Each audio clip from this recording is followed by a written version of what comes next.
in a world crying out for a top 10 show.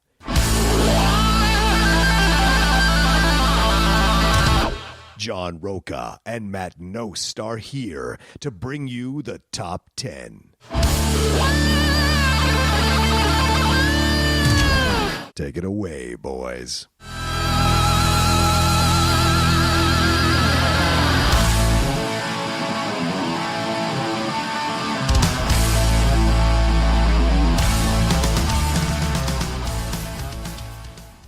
Hey, welcome everybody to another episode of Topic Thunder here on the Top 10 Show. We're excited. I am John Roca. I am Matt Nost, and this is a show that is for you by us. It's a FUBU collaboration, and our patrons over at patreon.com/the top 10 with the number 10 join us over there. They email in whatever they want us to talk about, hence the name Topic Thunder, and that's what we talk about. Absolutely.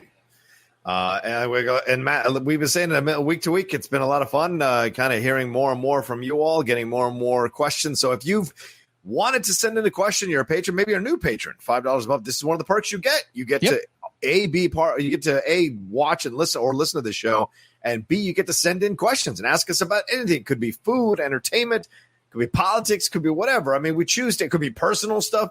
It's all available to you to ask. We decide if we want to answer, but it's been rare when we haven't answered a question. So we're very open about that. Yeah, I don't think we ever have. We've skipped over emails that ended up being like, hey, I had a thought about this. Right. Or like a repeat question. We've done that. Yeah, absolutely. Sorry, I need to respond to this text real quick. No worries. And I'll listen. I'll keep. Do you want me to start off? Go for it. Jump into it. Okay. All right, let's do this. First one is from Chris Lemke. Says, hey, John and Matt, hope you guys are well. Saw it was like 120 in the heat over there. Hopefully it's back to normal by the time you get this. So have just wrapped up watching Cobra Kai on Netflix. Love to hear some thoughts if you saw it and what franchise you would recommend to get a loving follow-up years later. Be well, Lemke. Matt, do you have an answer? Or do you want me to answer while you're doing the text? I didn't watch Cobra Kai after like episode, I don't know what it was, 3 or 4 or something like that in the first season. Okay. So go ahead. You've seen, I'm assuming you've seen both seasons. So. I did. Yeah. I thoroughly enjoyed both seasons. Let's be real. It's coasts on nostalgia for sure. It's not the most well-written, greatest directed 10-episode, half hours, comedy show or sitcom show. Well, I guess not even a sitcom, but just half-hour show, I guess you would say, ever created. But certainly the storylines are fun to explore. The characters are good to get to know, and some of the dialogue really works for me. And it's great to see Ralph Macchio. It's great to see William Zabka. It's great to see Martin Kove coming back, being a part of this. And it's great that they've taken like a YouTube video that was made in jest, trying to turn Daniel LaRussa into a bad guy, into a whole series that's now about to drop season 3 on Netflix. They've moved from YouTube Red or YouTube Premium, whatever it was, over now to Netflix, and people have been exploding because they finally had access to seasons 1 and 2 and have been tweeting about it and writing about it and all this. And it's like, well, thanks for showing up at the party, guys. We've been here for a while. But yeah, pretty fascinating to see how far it's gone and how much it's exploded. But I don't know if there's anything that, I mean, they're going to Japan in the 3rd season, so we'll see if they're wrapping up the Miyagi thing 100%. But I don't know if there's a show necessarily that hasn't come back that I'd like to see get a loving follow-up, or a movie rather, that because we've seen so many of these shows coming back, to be on TV again. Will and Grace. I don't know. There's a bunch of them that have come back, and to do it again. But is there a movie, like an 80s movie? I mean, maybe The Breakfast Club could be fun, could be interesting, revisiting all those actors. And then if they have kids, those characters, if they have kids and they're going to college or going to high school or whatever, yes, that could be something. I don't know. I think the original Karate Kid, if you wanted to get a kid into this series, is easier to access because you really only need to watch 1 and 2. Right. Yeah. Don't mess with anything else. That's what this storyline is. So if you want to get it, you easily do it in no time flat. We're all sitting at home. Right. As far as like, if you're saying 80s films that come back, because it's got to have that, to me at least, to be effective like this. It's got a little bit of the comedy. It's got a little bit of the drama. It's got a little bit of this, that. Although the first 3-4 episodes I saw were much, darker than the movies on some level, just with the alcoholism and the wasted life type of thing. Yeah. But to come back, Breakfast Club is basically 30-something, but for older people now. Yeah, I guess that's a good point. Yeah. So it's going to be dramedy, kind of. I mean, it's mostly drama. Yeah. Could work. I mean, I hate to say this, and I can't believe I'm going to say this, but I guess the Goonies. I mean, the Goonies could work. Sean Astin, Josh Brolin, all those people coming back. Goonies their parents now, and their kids go on this insane adventure. And, do they go and explore where the treasure is? Do they go and all of that? So I think that's possible. You'll be upset with another generation for loving a cinematic masterpiece. You got a whole new group of people to fight with. It's so a fair congratulations. Point. Maybe I'll like this series over the movie. That's certainly possible. It quite possibly could happen. I mean, I've seen that actually. Some people have said how they enjoy Cobra Kai more than the Karate Kid movie, and I'm like, I don't know what is wrong with you. That movie is so damn good. It is. Yeah. It's a perfect little underdog mixed in with coming of age / high school movie. Yeah. So it just hits a lot of various different checkpoints that you would think it would be more, I guess. But Cobra Kai is darker, so if you have never really watched, you could access that probably as an adult better. Yeah. I don't know. It could be fun to do Lost Boys as well as more of a darker limited series on like sci-fi or something where these vampires come back now all these years later to that fake city in California. And these guys, and I mean, you're not going to get Corey Feldman, I don't think, to be a part of it. Maybe, you'll find some of these actors to be, Jason Patrick, right? Jason Patrick. Yeah. Kiefer would do it in a heartbeat, I think, if he paid What's his name from Bill and Ted's? Alex Winter. Right. Why not take advantage of the Winter songs? Yeah, why not? Why not? It's a cool casting. Yeah, a lot of people get. I wonder where Homie is, the saxophone dude with the abs. Where's he at? Find out if he's teaching music at the local high school. What he's doing. Honestly, I could still see him doing a lot of what he was doing in that movie. Just slightly older, with the long white hair. Now it's just all down gray. at Venice Beach. Just right next to Muscle Beach. He's all jacked, but he's just playing the sax. Fuck yeah. Arnold's like, Tommy, play me out. Yeah. All right. The first time seeing Muscle Beach, I still remember that when I moved here, because it was like, oh fuck, there's Muscle Beach. Just walking down Venice. A friend of mine he's always lived since I've lived here, a block from the beach in various parts of Venice Beach. And I'm like, what a choice, man. What a choice. Yeah, dude. You couldn't pay me enough. I like visiting, but I wouldn't live down there that close to the beach. No way. I met him in, San Diego, and he lived at the beach down there. Ah, okay. But walking past Muscle Beach and just seeing every yoked dude, like a movie is going to be filmed that day. It's impressive. Every time I've walked past, it is a collection of 6 to maybe 12 guys. Yeah. In better shape than probably naturally you could get to without like equine steroids or some shit like that. Right. It's impressive to see. And it's not a big beach, ladies and gentlemen. It's not a big beach. It's a very short strip. It is. It's and a tiny little, this just the asphalt gym out of nowhere on the beach. Yeah. And then you walk right past it, and then there's 3 basketball courts not far, and then That's going to be the weird thing for me, dude, is now that I'm down here, it's like I don't even know where to go play. Like, I don't know this area at all. I don't even know if there's a place to go play, go shoot. I'll have to drive around and see if there are courts that are open to just kind of get my shots in, kind of get my endurance back up and what have you. So, so I was just thinking about, as I was putting stuff away yesterday in my closet here in my new office, I just was like, oh yeah, my LeBrons, fuck, I got to break these out and have some fun with these, but I don't know where to go. So did you ever figure out which LeBrons they are? You're like the 17, I think. Okay. Yeah. The ones, I think you recommended them, so I went and tried them out. And they're great. I believe I said the 15s because the 17s I hadn't I didn't know anything about at that time. They were the newest kind of shoes. I don't know. I didn't know anybody that played in them or not. Okay, fair. So maybe it's the 15s I got. But I know they were sweet. Look, they look comfy. Dude, they were great. I put them on the other day for the first time since I bought them because I haven't had to, with COVID and everything. And I was like, this is great ankle support. Holy shit. Well, along with the things I have there to hold. Zoom and it's got its advantages. They're supposed to just be heavy, though. That's the biggest drawback. They are heavy, but I'd rather take that than seeing my ankle twist, man. It's the worst pain in the world. It's a trade-off. Yeah. All right. You want to ask our next one? Yeah. Thank you, Machine Gun Lemke. Yeah. Thank you, Lemke. All right. The next one is from Angela Dashner. Says, thanks, Matt and John. I look forward to listening and watching all of your content online. Glad you could find someone to sub for me on the golden ticket. Everything is okay. My husband is better. That's good to know. But we saw you after this, so yeah, true. Or before we're reading this. Anyway, he loves westerns, and I wanted to look for some great westerns he might like as he is recovering. Suggestions. He loves Clint Eastwood and has watched all of those. Could be a modern or classics. Westerns are not my thing, so not sure what to look for to surprise him. Thanks again, you guys are the greatest. Angela Dashner. No, thank you, Angela. That's very kind. Jesus, there's so many, right? There's so many that you could recommend. Matt, you want to suggest any?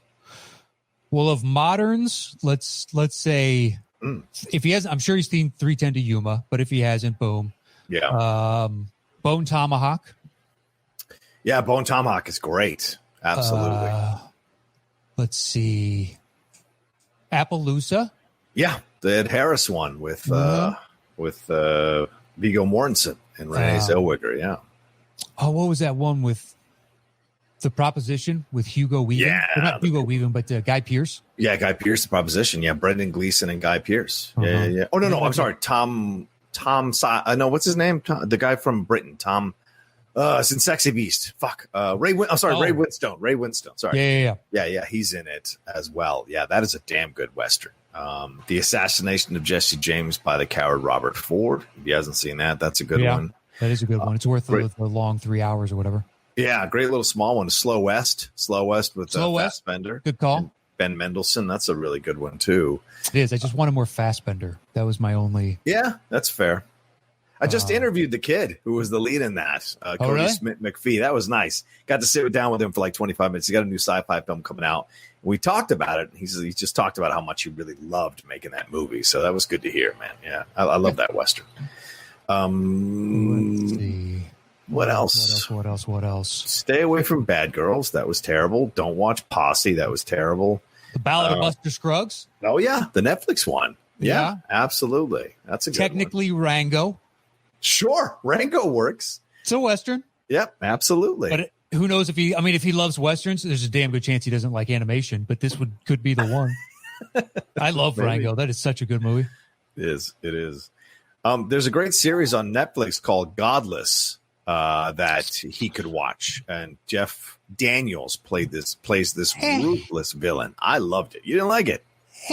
Okay. I love Jeff Daniels. He was nothing short of fantastic. He was. A lot of the rest that I could take or leave. Okay. All right. Some good actors in that one. Merritt Weaver's in that one. Yep. So's Lady I'm Mary. not knocking the performances. Just that's the what I liked. Yeah. God, are there any? Tombstone. Right. And Wyatt Earp. Yeah. Let's see here. Modern Westerns. Yeah. I haven't seen Dead Man. I never saw Dead Man. No. Oh, The Three Burials of Melquiades Estrada. That is a really interesting film. Tommy Lee Jones kind of doing what, finishing out what he promised that he would do and help this friend bury this person. So it's pretty incredible. He's great in this. And it's kind of a revenge film as well when he finds out what happens. Did you see the newest, whatever, it's like 3-4 years ago, the Ned Kelly one? I did not. No. Ned Kelly? I did not. Cast. Yeah, there's been a few runs at Ned Kelly, and I've seen one, maybe two of them, but this one came out, I want to say 3-4 years ago, but it had a good cast. The kid that ended up being in 1917, I think, plays the lead in the movie. Okay. The blonde kid. Is that a Western? Is that like an Irish Western? It's an Australian. Australian. Okay. My bad. Technically. I remember when Mick Jagger was in that, and Ed Kelly. That was the 70s one, wasn't it? Yeah. It's like early 80s, late 70s, something like that. Yeah. There was a Guy Pearce one. That was the first one that I saw. Oh, the Guy Pearce one, right. That was good. Wow. I totally forgot about It's a Western vibe. It's not technically a Western. Right. Fair Spaghetti point. Westerns were shot in Italy, so fucking the West. It's about the spirit of the West. You know what I mean? I just recently watched again No Country for Old Men. I hadn't watched that one in a while. That's a Western. Sure. That's from, that vibe of the West. Man, there are some great scenes in that movie. Just great dialogue in that movie, for sure. There Will Be Blood, which is also the same year, that you can consider that a Western. Do you think so? Yeah, I think it's set in the West, and everything that's happening and everyone's dressed in that period time, and he's kind of a ruthless, or the becoming of a ruthless oil baron. If you shifted that to Virginia, you could basically do, if there was oil in Virginia, you could take all those characters and put them over there. It's no longer. So I think that it's mobility. It's more about the age to me. Okay. But that's just me. Yeah. What about Raising Arizona? Is a comedic Western? Absolutely a Western. Absolutely a Western. There are. It's rare when you have funny comedy Westerns. That's certainly one that qualifies. Obviously, Blazing Saddles the obvious one, but this one, Raising Arizona, is brilliantly funny and a great Western. Absolutely. Because, it's the setting and the characters. That's the West, right? Well, then you got, was it Tex Cobb or Tex Winter? Randall Tex Cobb. Yeah. Just seems like the prototypical, a modern day equivalent of biker outlaw. Right. Scoundrel coming to your town. This is the OK Corral.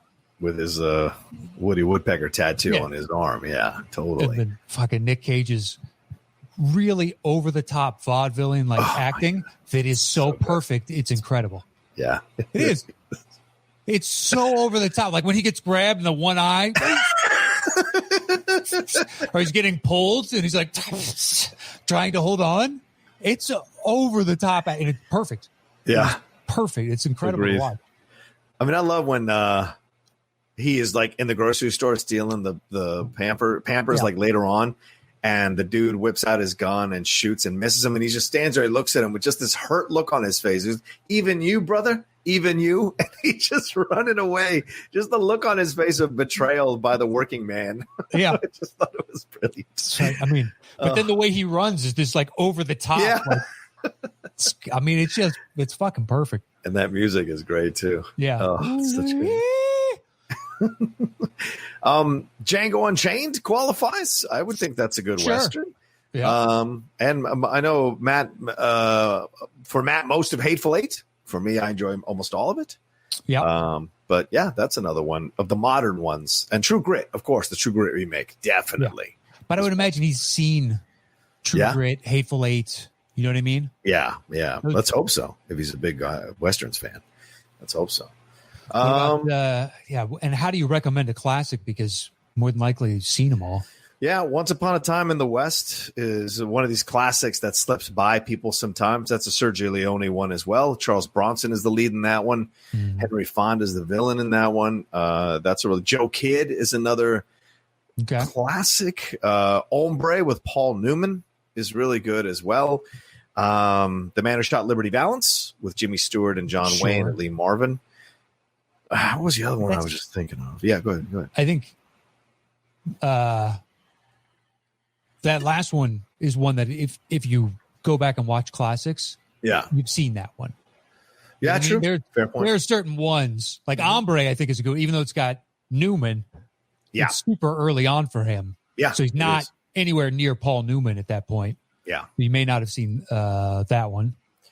Joe Kidd. Not a lot of people have seen Joe Kidd. I don't think I've seen Joe Kidd. Yeah. Let's go him and Robert Duvall.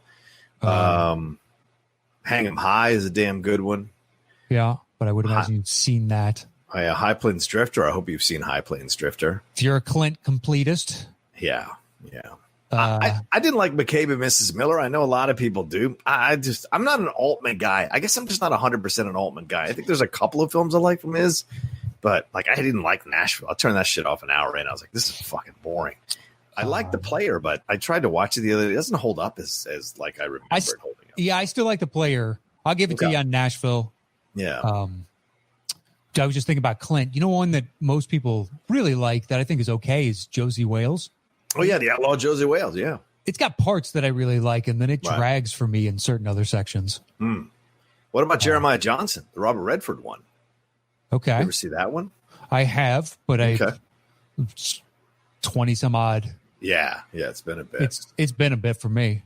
If you want to go deep into a weird ass black hole of westerns, rent White Buffalo, which is Charles Bronson versus Lee Marvin, and they're trying to track down essentially a Moby Dick, but it's a white buffalo. It's a fucking insane movie. I used to watch it religiously in the 70s.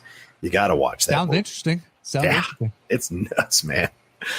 Yeah. All right. Well, hopefully there's something in there. Yeah, I think we gave quite a few for that one. So thank you, Angela. And it's good to hear that your husband is doing okay, although we did see you in the interim. We did. You're right. We did. Absolutely. I would imagine you would have said something. So we didn't bring it up when we saw you because hoping, fingers crossed. Yeah. Good to hear. We're skipping the next Lemke one because you already got one, right? So Machine Gun Lemke. Let's go to Colson Cooliopolis. Hey, Matt and John. You guys are absolutely crushing this quarantine with your witty repartee and passion for all things film. Oh, thanks, Colson. Very kind. Seriously, I mean it, not just kissing up. I might need a little extra leeway with the articles in my next golden ticket match, but I'm not kissing up. My question is for Nost. You said in a top 10 not too long ago that you didn't listen to the Beatles for the longest time. Which song was the one that really convinced you they were the greatest band of all time? Writing this question on a Boston subway. So I apologize if there's any typos or anything. P.S. Loving the golden ticket so far and hope no one beats the all-time points record, which I apparently have. Yeah, does he still have it? The all-time points record, does Colson still have it? Hold on. I'll have to pull up a different spreadsheet. So okay. Do you want to why don't you talk about the Beatles as I pull that up? Oh, sure. Yeah. Here I'm removing it. The Lemke one is being read. I've marked it as unread, so we don't skip it. Yeah. The Beatles song. I mean, for me, yeah, it was. I can't remember if it was. I guess it was Hard Day's Night. Hard Day's Night has always been the song that kind of woke me up. Oh, Twist and Shout as well. I think it's the combo of both. Sure. Because I remember Twist and Shout and Ferris Bueller's Day Off. Like when that came on during Ferris Bueller's Day Off. And look, I had liked the Beatles. I certainly had listened to the Beatles, but I didn't really hear the Beatles until Twist and Shout in Ferris Bueller's Day Off. There was something about the way that just worked so perfectly with what Bueller was doing in that scene and the whole parade and everything like that. I just kind of was like, boom, oh man, I got to go listen to some more of this Beatles stuff. And that's when I became a Beatles fan myself. Bought all the cassettes, would listen to them religiously, would start researching about them and all those controversies, the rumors that Paul died and they replaced him with an exact twin, playing the stuff backwards on the records to hear the supposedly devil stuff that they were doing and all of that, which was fun to explore when you're a young teenager. But yeah, massive. And I've been a Beatles fan. Every time I go to England, I have to find my way to Abbey Road every single time. So yeah, that's the thing for me. What about you? I mean, I can't pinpoint a specific memory when I had like some aha, you know what? I need to really actually listen to the Beatles. Yeah. It was impossible. Like, I knew a ton of their songs because it was impossible to exist in the U.S. in the 80s and not hear the Beatles every once and again, even though the rest of everything I heard was synth pop, type of pure 80s nonsense. But there's no escaping the Beatles. Yeah. I mean, I think the two that leap up to where I was in high school and I could listen to them on repeat is, and then I bought the albums, were Blackbird and Let It Be. Oh, yeah, Let It Be. Right. But Blackbird was the first one where it's like 220, 230, and every time it's like, man, I wish this was 6 more minutes. So I just hit repeat and I listened to it again. I wish it had a change and it kept the story like this fucking meditative song that they made. Right. Before that, it's like Twist and Shout I loved, but then you'd see the clips and then knew the fervor of like parents were outraged because this all meant sex. And it's like, shake it up, baby, now. And when I was probably within 2-3 age of the girls that are all in all those old news clips, Yeah. Like a popular song was When I Think About You, I Touch Myself. And you're like, they were worried about twist and shouts. the vinyls, right. Yeah. When I'm 12, 13, I hear something like that. I think that's when it came out early 90s, did it not? Yeah, early 90s. Yeah. Absolutely. Yeah. I remember so you see the clips song. and be like, that's where Beatles were. Just like, yeah. I mean, they were, the hysteria of the 60s that just doesn't exist in this. I know it for that type of. Right. Plus, you hear it all the time. It's impossible to escape.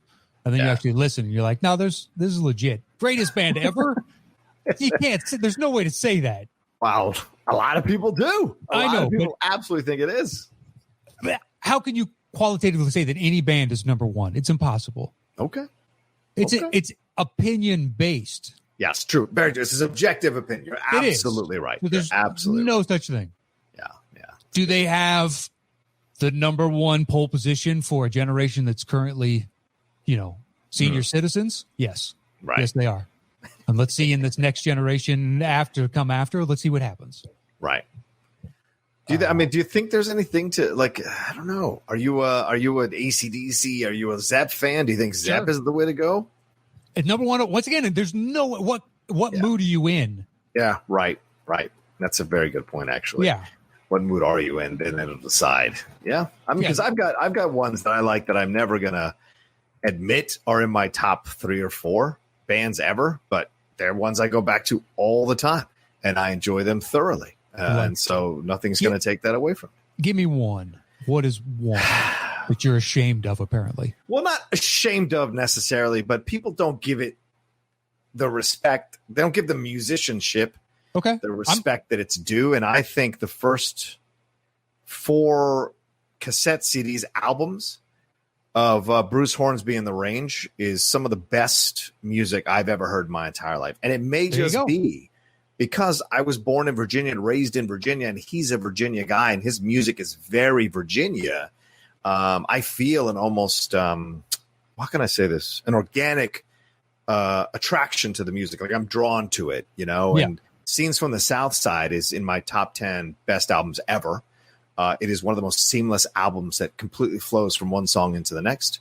And the musicianship on that album is greater than anything he's ever done in together.